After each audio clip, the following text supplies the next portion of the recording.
আসসালামু আলাইকুম। আপনাদের আজকে যে কথাগুলো বলবো, এই কথাগুলো আরও অনেক পরে বলার ইচ্ছা ছিল।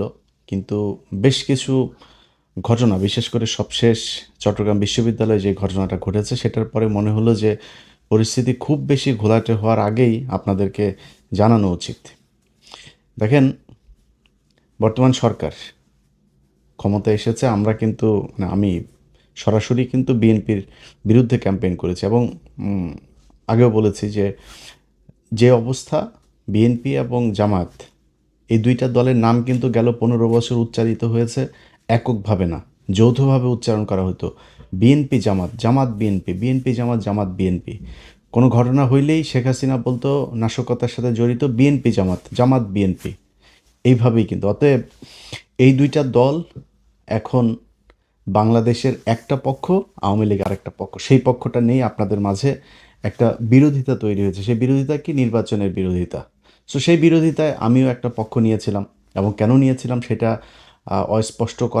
অস্পষ্টভাবে বলার কিছু না। আমি আমার আগের ভিডিওতেও সেটা বিস্তারিত বলেছি যে নির্বাচনের আগে বিএনপি যেইভাবে কথা বলেছে, তারা ভারতীয় পত্রিকাতে বলেছে তাদের সাথে তারা আহ, কি বলে সমঝোতা করে তারপরে নির্বাচনে যাচ্ছে।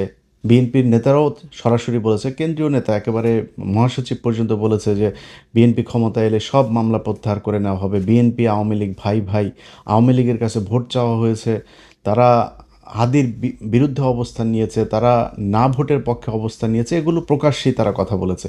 সো সেই জায়গাতে আমরা গেল 15 বছর তো দুর্নীতির বিরুদ্ধে লড়াই করি নাই। গেল 15 বছর আমরা লড়াই করেছি বাংলাদেশে ভারতীয় আধিপত্যবাদ এবং আওয়ামী লীগকে আমরা মনে করি ভারতের একটা বি টিম, বাংলাদেশের একটা বিজেপির কট্টর হিন্দুত্ববাদীদের একটা শাখা। এদের ইসলামের জন্য, মুসলমানদের প্রতি এদের যে ক্ষোভ, ভারতীয়দের সেই একই ক্ষোভ। সো এই দুইটাকে আলাদা করে দেখার কিছু নেই। এই জন্য আমরা এই যুদ্ধটা করেছি। যখন বিএনপি দেখেছি এইখানে তাদের মতো করেই কথা বলছে, সে আওয়ামী লীগকে নিয়ে আসার চেষ্টা করছে, বিএনপিতে দলে দলে আওয়ামী লীগের লোকজন যাওয়া শুরু করলো, এগুলো মিলিয়ে আমি একটা অবস্থান নিয়েছি। সেটা নির্বাচনী অবস্থান। আর আপনি নির্বাচনে যদি মনে করেন কোনো প্রতিদ্বন্দ্বিতা হবে না, সেটা তো আন্তর্জাতিকভাবেও তো আপনি স্বীকৃতি পাবেন না। এখন নির্বাচন যেভাবে স্বীকৃতি পেয়েছে, একটা বিরোধিতা ছিল, বিশাল বিরোধিতা হয়েছে। তো আমরা একটা পক্ষ নিয়েছি, কিন্তু তার মানে এই না যে বিএনপির প্রতি আমাদের আচার আচরণ সে আওয়ামী লীগের মতো হবে। আনলেস তারা যদি সেই পর্যায়ে যায়, তাহলে আমাদের সেটা তারেক রহমান না, জিয়াউর রহমান উঠে এসেও যদি নাকি আওয়ামী লীগের মতো আচরণ করে, আমাদের অবস্থান সেই বিএনপির বিরুদ্ধে আওয়ামী লীগের সময় যেরকম করতাম সেটাই হবে। বাট এখন পর্যন্ত পরিস্থিতি তো সেখানে যায়নি। আমরা জামাতের পক্ষে আমি নির্বাচন করেছি, মানে তাদের হয়ে ক্যাম্পেইন করেছি, তাদের সরাসরি তাদেরকে সমর্থন দিয়েছি, তাদের ভোট চেয়েছি। কিন্তু জামাত ইসলামও কিন্তু আমাদের সাথে, মানে আমার সাথে আর কি, মোটামুটি হালকা ছলনা করেছে। সেটা কীরকম বলি, ধরেন এই যে নির্বাচনটা হইল, এই নির্বাচনের আগে কিছু ঘটনা ঘটেছে, যেই ঘটনাগুলো আমাদেরকে জানানো হয় নাই। সেটা জামাত জানতো, সেটা আমরা নির্বাচনের পরে জেনেছি যে জামাত যে এই বিষয়গুলো জানতো। কি সেটা আমি সরাসরি এখন বলছি না, যেটা বললাম যে আরও অনেক পরে আপনাদের সাথে আরও অনেক কথা হবে, তখন জানতে পারবেন। এখন সংসদে আপনারা যে বিরোধিতাটা দেখছেন না, এই বিরোধিতাটা কিন্তু আওয়ামী লীগ বিএনপির যে বিরোধিতা, সেই বিরোধিতা না। এটা আর্টিফিশিয়াল ক্রিয়েটেড, এটা নিজেদের মধ্যে সমঝোতার মাধ্যমে একটা বিরোধিতা হচ্ছে। আপনাদেরকে নির্বাচনের রাতের কথাটা বলি। আপনার কি মনে হয় যে নির্বাচনের রাতে জামাত ইসলামকে যেভাবে মিডিয়া কুয়ের মাধ্যমে হারানো হলো, জামাতের এইটুকু শক্তি ছিল না যে তাদের একটা ফাইট করা, তাদের একটা গ্যাঞ্জাম বাঁধানো, তাদের একটা প্রতিবাদ করা? এমনকি গণমাধ্যমে কথা বলার সময়ও তারা কতটা সহনশীল হয়ে তারপরে কথা বলেছে, এগুলো আপনারা মনে আছে। এর কারণ কি?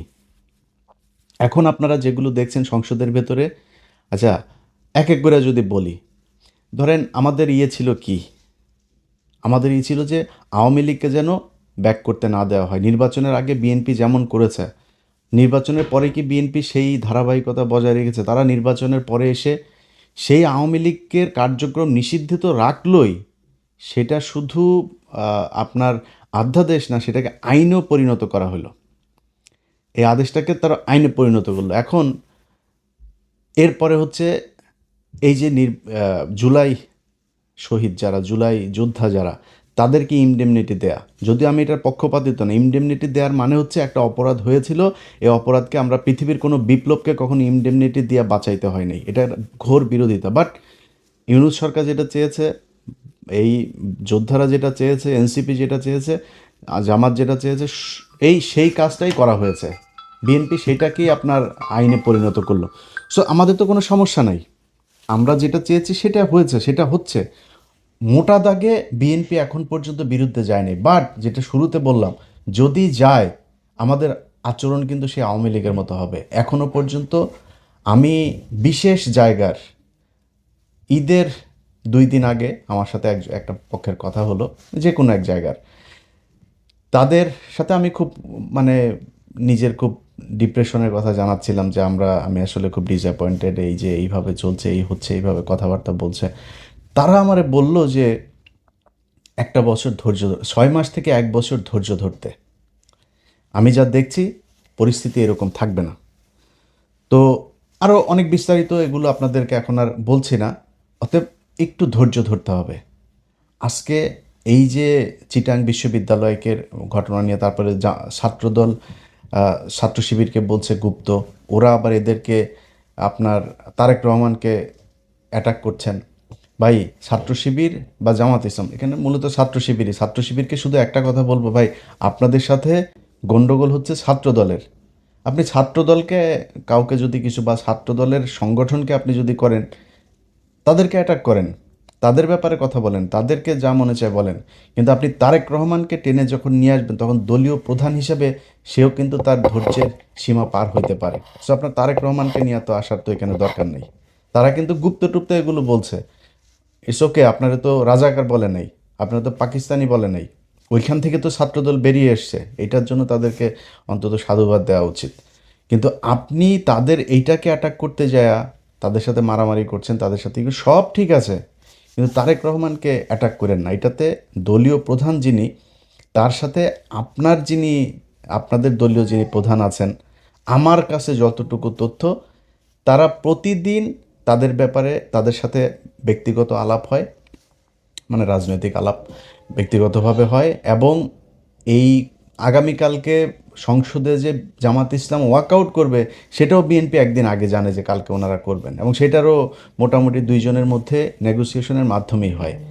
এখন এটার কারণ কি, এটা আপনার অনেকের হয়তো মনে হতে পারে যে জামাত ইসলাম তাইলে এরকম করে কেন। দেখেন, জামাত ইসলামের এবং বিএনপির সামনে এখন যে চ্যালেঞ্জ, সেই চ্যালেঞ্জ হচ্ছে ভারত এবং আওয়ামী লীগ। এটা যেন ব্যাক না করে।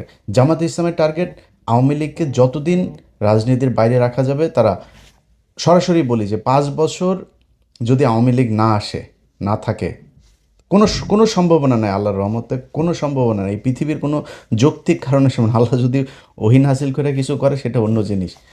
কিন্তু আওয়ামী লীগের আগামী 10-15 বছরের ভেতরে বাংলাদেশে রাজনীতি করার কোনো সুযোগ আমি দেখছি না। যদি আসেও মনে করেন 15 বছর পরে, তাদের ক্ষমতায় আসতে আরও 15 বছর লাগবে। যদি হাইপোথেটিক্যালি কোনো অকারেন্স, কোনো আকাম কুকাম যদি বিএনপি জামাত না করে, তাইলে হয়তো আসতে পারে। কারণ শেখ মুজিবের আকাম কুকামের সেই দৃশ্য কিন্তু আমরা ভিজুয়াল মিডিয়াতে তখন পিনাকি ইলিয়াসরা ছিল না। সো তাদের এই ভিজুয়াল এগুলো আপনাদেরকে দেখাইতে পারে নাই কেউ। আজকে আমরা সব কিছু আমাদের চোখের সামনে ঘটেছে। অতএব জামাত চায় তারা যদি 5 বছর না থাকে, হাসিনা অধ্যায় বাংলাদেশে শেষ। যদি 10 বছর আসতে না পারে, তাহলে আওয়ামী লীগ ফিরে আসবে, তবে ওই মুসলিম লীগ হয়ে ফিরে আসবে, জাতীয় পার্টি হয়ে ফিরে আসবে। এর বাইরে কোনো কিছু না। তারও যদি 10-15 বছর বেশি হইলে, তাহলে ওই আমতারেকের মতো বিকাশে টাকা টোকা চায়া খাইতে হবে। এর বাইরে কোনো কিছু এই দেশে কোনো সম্ভাবনা নাই, যত কিছুই করুক তারা।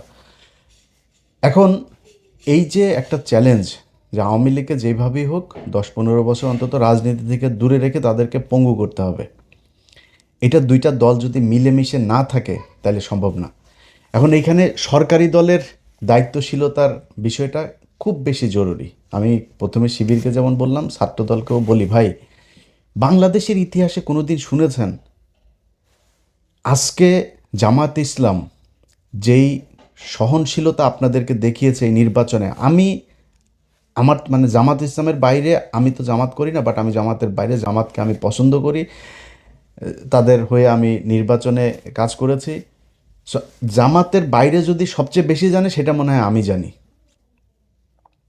এখন জামাত ইসলামকে যদি নাকি আপনি মনে করেন যে নির্বাচনের রাত থেকে শুরু করে আজকে পর্যন্ত তাদের যেই কথাবার্তা, তারা যেই ধৈর্যের পরিচয় দিয়েছে, গত পরশু দিনের কথাই বলি, জামায়াতের আমির বাংলাদেশের ইতিহাসে এই প্রথম বিরোধী দলীয় নেতা একটা জাতীয় ক্রাইসিসে এরকম, এই নির্বাচন থেকে এই পর্যন্ত বিএনপি যদি বিরোধী দলে যাইতো আমি গ্যারান্টি দিতে পারি আপনাদেরকে এর মধ্যে অন্তত 15 দিন হরতাল হয়ে যাইত, সরকার পতনের আন্দোলন ডাক চলে আসতো।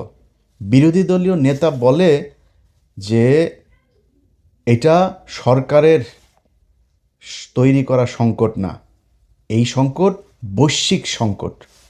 শফিকুর রহমান বলে নাই সংসদে দাঁড়ায় এই কথা? বাংলাদেশের ইতিহাসে কোনোদিন বিরোধী দলীয় নেতা সরকারকে এইভাবে সাপোর্ট দিয়েছে? কোনো দিন দিয়েছে? কখনোই হয়নি। আজকে সেটা জামাত ইসলাম দিচ্ছে। সো এইটুক ধৈর্য আপনাদের ভেতরে রাখা উচিত। আর আপনারা মারামারি করেন, কাটাকাটি করেন, যাই করেন, একটু মনে রাখেন এই গেল 1.5 বছর আগে একসাথে জেলখানায় বসে এর বাড়ির মুরগির গোশত আপনি খেয়েছেন, ওনার বাড়ির ডিমের তরকারি আপনি খেয়েছেন। আপনাদের কাছ থেকেই শোনা, জেলখানায় বসে আপনাদের কাছ থেকে শুনেছি। সো আপনাদের দুইজনের গন্তব্য এক ছিল, ধান খেতে একসাথে মশারি টাঙিয়ে ঘুমিয়েছেন আপনারা, জামাত শিবির একসাথে বসে, মানে শিবির ছাত্রদল একসাথে বসে। আমার সাথে ইন্টারনালি এখনও অনেক শিবিরের, মানে জামাতের আর বিএনপির দুই নেতা, বড় বড় নেতা, দুই নেতা একসাথে কনফারেন্সে কথা বলি, কি খাতের দুইজনের ভেতরে এটা আছে। কিন্তু আপনারা যেই দুইজনের ভেতরে একটা সাংঘর্ষিক পরিস্থিতি তৈরি করছেন, অ্যাজ ইফ আপনারা আওয়ামী লীগ এবং বিএনপি, আওয়ামী লীগ এবং ছাত্র শিবির, এটা ভাই করা ঠিক না। আপনাদের ভেতরে সমস্যা থাকবে, 15 বছরের চিত্রগুলো একটু মাথায় নিয়ে আসেন, নিয়ে এসে তারপরে এই দ্বন্দ্বগুলো করেন। দ্বন্দ্ব থাকবে আপনাদের ভিতরে, দুই পক্ষের এক রকমের চিন্তাভাবনা হবে না। কিন্তু ছাত্রদলের, বিশেষ করে বলি ছাত্রদলের ভাইরা শোনেন, আপনারা যদি রাগ করেন না ভাই, বিএনপি ছাত্রদল আপনারা রাগ করলে সমস্যা। আপনারা এখন আমাদেরকে মনে করেন আমরা মনে হয় আওয়ামী লীগ হয়ে গেছে। ভাই আমরা আপনাদের এখন অনেক পোকামাকড় আছে, অনেক কুকুর বিড়াল আছে, এগুলো চারপাশে দুধ ছিটান, তো কাকের অভাব নেই। সো আপনারা আমরা আপনাদের যেই দুঃসময় ছিলাম আবার দুঃসময় পাবেন, টেনশন করেন না যদি লাইনে থাকেন। আর যদি সুসময় এর চাইতেও শক্তিশালী হন, ইন্ডিয়ার পেটে ঢোকেন, জীবনে কোনো দিন পাবেন না। সো আপনাদেরকে শুধু একটা কথা বলি, আওয়ামী লীগ যেই স্টাইলে বিশ্ববিদ্যালয় চালিয়েছে ছাত্রলীগ, সেই সেই একই স্টাইলে যদি আপনারা এই টেন্ডারবাজি, সেই আপনার ওই guest room test room culture, আপনি সেই রিগিং টিং সব এই যদি আগের মতোই যদি শুরু করেন, তাইলে কিন্তু ভাই অবস্থাটা সেই ছাত্রলীগের মতোই হবে। সামনাসামনি অনেকে কিছু বলতে পারবে না, সবাই শিবিরের সাথে যোগ দিয়ে আপনাদের সাথে গ্যাঞ্জামও করবে না, কিন্তু মনের ভেতরে ঘৃণাটা থাকবে। আপনি দেখেন এই ছাত্রলীগ বিশ্ববিদ্যালয়, পুরো বিশ্ববিদ্যালয়টাকে তাদের বিরুদ্ধে খেপিয়ে তুলেছে 15 বছরে। তারা বুঝতেই পারে নাই এই পরিস্থিতি যে হবে, এটা কিন্তু তারা বুঝে নাই। তারা কি করেছে, তারা তাদের মতো করে চলেছে। আরে বাবা, বিশাল ছাত্রদলের ওই যে সভাপতিটা ছিল ঢাকা বিশ্ববিদ্যালয়, এখনও মনে আছে, কালো চশমা চোখে দিয়া, কোথায় তোরা? সাদ্দাম, এই যে এরা টোকাই মোকা, এগুলো কোথায় এখন? কোনো দেশের মানুষ তাদের পক্ষে নাই। এই হচ্ছে অবস্থা। এটা কেন হয়েছে? আপনাদের কারণে হয়েছে। এখন আপনারা যদি আজকে যদি সেই ছাত্রলীগের মতো আচরণ করেন, তাহলে কিন্তু আপনাদের প্রতিও মানুষ এভাবে বিষিয়ে উঠবে। এই বাংলাদেশ কিন্তু গেল 1.5 বছরে ডাকসু জাকসু যত জায়গায় শিবিরের এই আপনার ছাত্র সংসদগুলো তৈরি হয়েছে, তারা কিন্তু একটা চিত্র দেখেছে। কি দেখেছে এটা ভাই আপনারা ভালো জানেন। বিএনপির লোকজন, আপনাদেরকে বলি ভাই, আপনারা যদি এখন মনে করেন যে মানে তর্ক করার জন্য গায়ের ধাক্কা দিয়ে একটা কথা বলবেন, বলতে পারেন, রাজাকার মাজাকার হাবি জাবি গালাগালি করে কথা। অনেক ভাইদের এখন দেখি ফেসবুকে, আমার এক সময় খুব ক্লোজ ছিল, তারা এখন আমাদের বিরুদ্ধে যায়, কোনো সমস্যা নয়। আপনার মতো এরকম 2-4-5 হাজার মানুষ আমাদের বিরুদ্ধে বললে যাবেও না, আসবেও না। কিন্তু নিজেরে কোশ্চেন করেন তো, আপনি যেই এমপি সাহেবের হইয়া রাজনীতি করেন, ধান্দাবাজি করে, টেন্ডারবাজি করে, জামাতের লোক, জামাতের এমপি, আমার বিভাগের কথাই বলি আপনাদের, আমার বিভাগের এক এমপি খুব সুপরিচিত সারা দেশে, তিনি গত সপ্তাহে ফোন করছেন, করে বলতেছে, ইলিয়াস ভাই একটু পরামর্শ চাই। কি ভাই? দেখেন বিএনপির লোকজন এইভাবে এসে বিভিন্ন কাজটা যেগুলো তাদের লোকজনকে কোনো নিয়ম শৃঙ্খলা নাই, তারা এইভাবে জোর করে চাচ্ছে, তো কেন্দ্রকে জানাইলাম, কেন্দ্র বলল যে বেশি বাড়াবাড়ি করার দরকার নেই বিএনপির সাথে। এই হচ্ছে অবস্থা ভাই। আপনারা এগুলি করেন, আপনাদের রাজনীতিটাই দুই নাম্বারই করার জন্যই করা, এটা নিয়ে কিন্তু সমস্যা নাই। আমাকে যারা গত 15 বছর দেখেছেন, বিশেষ করে শেষ 8 বছর আমার এই ফেসবুক ইউটিউবে যারা আমাকে দেখেছেন, আমি সরাসরি একটা কথা বহুবার বলেছি যে বিএনপি যদি আওয়ামী লীগের মতো 15 বছর ক্ষমতায় থাকে, দুর্নীতির ক্ষেত্রে আওয়ামী লীগের চাইতে বেশি হইতে পারে। এই কথা যারা আমার ভিডিও দেখেছেন আপনারা স্বীকার করেন যে হ্যাঁ, এটা ইলিয়াস বলেছে। আজও বলছি, দুর্নীতিতে আপনারা তার চাইতেও ভালো কিছু করবেন, এটা আগেও আপনারা প্রমাণ করে গিয়েছেন। দুর্নীতি নিয়ে আমাদের কোনো সমস্যা নেই ভাই, আমি এটা নিয়ে গ্যারান্টি দিতে পারবো না। এই বাংলাদেশ গত 1.5 বছরে দেখলাম তো, আসিফ নজরুল আর ইউনূসের মতো লোক লোভ সামলাইতে পারে নাই, এই দেশের নিয়ে আর আমার এই দুর্নীতির ব্যাপারে কোনো হিসাব নেই। নিজেরা এখন জুতা দিয়ে পিটাইতে মন চায় যে কেন কিছু টাকা পয়সা কামাই নেই গেল 1.5 বছরে। অনেক সুযোগ এসেছিলো, কামাই নেই, সেই টাকাগুলো থাকলে এখন আবার নিজের টাকা পয়সা নিয়ে টেনশন করতে হইতো না। তো আপনারা দুর্নীতি করেন, এটা মানে নিন। সো আপনাদের চাইতে তাদের চরিত্র কিন্তু উন্নত, এই জায়গাতে অন্তত উন্নত। এটা আপনারা না বুঝলে, গত নির্বাচনে আপনারা দেখেছেন কারা কাদেরকে ভোট দিয়েছে। আপনাদের মানুষকে ভোট দিতে না দিতে যাওয়ার জন্য আপনারা বিভিন্ন জায়গায় গ্যাঞ্জাম করেছেন। এটা নির্বাচনের দিনের ভিডিও আমার এই চ্যানেলেই দেখতে পারবেন, এটা আপনারা করেছেন। এখন আজকে যদি আপনারা তাদের সাথে এই ধরনের আচরণ করেন, তারা তো আপনাদের চাইতে উন্নত চরিত্রের ভাই। তারা বিরোধী দল হিসেবে আপনাদেরকে ভদ্রতা দেখাচ্ছে, সহনশীলতা দেখাচ্ছে, অথচ আপনারা তাদের উপরে এইভাবে আওয়ামী লীগ ছাত্রলীগের লোকজন নিয়ে তারপরে হামলা করছেন। এই জিনিসটা করেন না। সো দুইজনের কাছে দুইটা অনুরোধ থাকলো ভাই, একটু সাবধানে। আপনাদের মূল নেতা কিন্তু তলে তলে কিন্তু ঠিক আছে।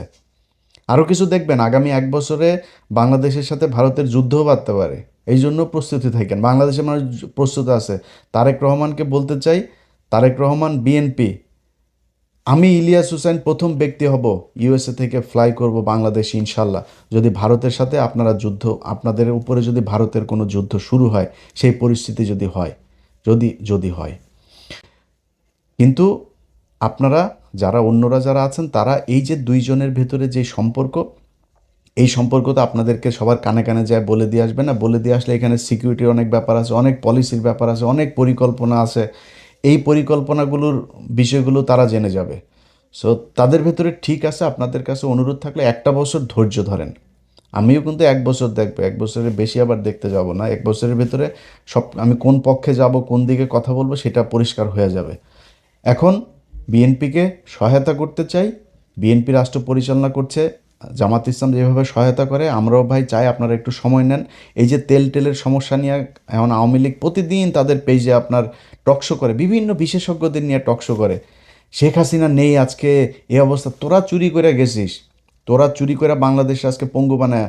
ওরা এখন করে, ওরা কি উন্নয়ন করিস? উন্নয়ন তোর বাপের টাকা দিয়ে করছিস, এই দেশের মানুষের টাকা দিয়ে উন্নয়ন করছিস। সেই টাকা লুটপাট করে তারপর নিয়ে গেছিস। 1 টাকার জিনিস 10 টাকা দিয়ে কিনা তারপরে তোরা এই করছিস। এই রূপপুর পারমাণবিক বিদ্যুৎ কেন্দ্র, এইটাতেই তোরা $6 বিলিয়ন খাইছিস।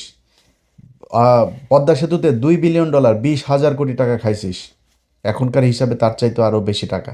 সো তোরা এগুলি খাইছিস, তোরা আমাদের টাকা নিয়া তারপরে তোর বাপের নামে করতে চাস, তোরা উন্নয়ন করেছিস, দেশটারে ধ্বংস করে দিয়ে গেছিস। এত বৈদেশিক যে লোন, এগুলো এখন বিএনপিকে টানতে হচ্ছে। সো আমরা ভাই পক্ষে কথা বললে সুন্দর করে বলতে পারবো, পক্ষে কথা বলতেও চাই, আপনাদেরকে সব ধরনের সহযোগিতা দিতে চাই। আল্লাহর ওয়াস্তে যত পারেন চুরি করেন, চুরি আমাদের এটা বাপদাদারা শিখাই গেছে, এটা আমাদের রক্তের মধ্যে আছে, কোনো সমস্যা নাই।